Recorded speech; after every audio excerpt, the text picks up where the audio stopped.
So in this video, we'll take a look at all things that involve geometric sequences. Now, a geometric sequence is one that has a common multiplier between terms, known as the common ratio. So what I mean by that is, let's take a look at one now. 1, 3, 9, 27, 81. This would be an example of a geometric sequence. And it has that number that multiplies between terms. We call that R for common ratio, and in this case, R is 3. So this is a geometric sequence. So let's think about how we can generalize this then for any geometric sequence. Well, the first term is still going to be U1. But that second term now is going to be U1R.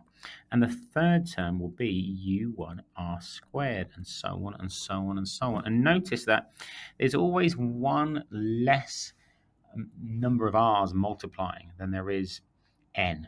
I mean, in this first term when N is 1, we don't have any R's.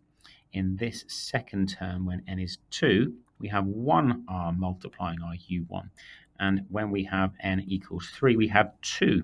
So that means that we always have one less R multiplying than N. So our general term is going to be U1R to the N minus 1. That is the formula that is given to us on exam papers. UN equals U1R to the N minus 1. Now, that is the formula for a geometric sequence. However, we do need to look at this in a few other ways. So often when we're talking about growth and decay, we want an initial condition. We're analyzing something with an initial criteria. Maybe it's the initial amount of bacteria or an initial value of a car. And if that's the case, well, for questions in a context, we call that U0. So that would be initial after no time, right? And then the next term would be U1 after one time period. And then we would have U2 after 2 time periods. But of course, this is going to be very, very similar to our previous sequence idea. We'd have U0, U0R, which is equivalent to the first time period having taken place. U0R squared. And if we match this up to what we'd seen previously, it's the same thing going on here.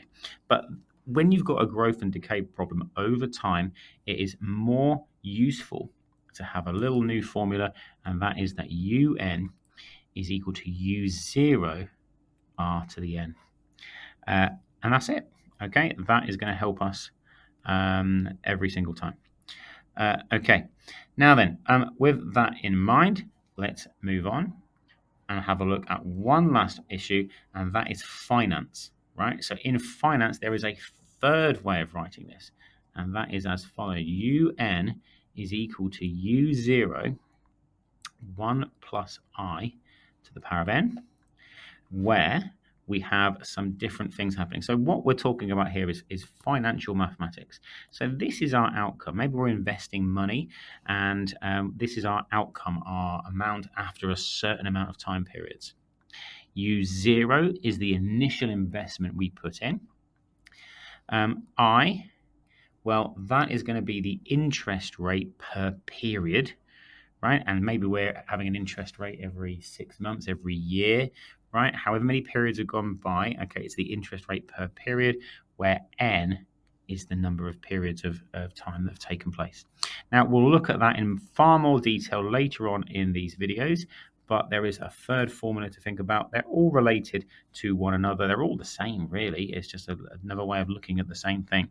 We'll use them interchangeably and talking about when they're appropriate and when they're not appropriate.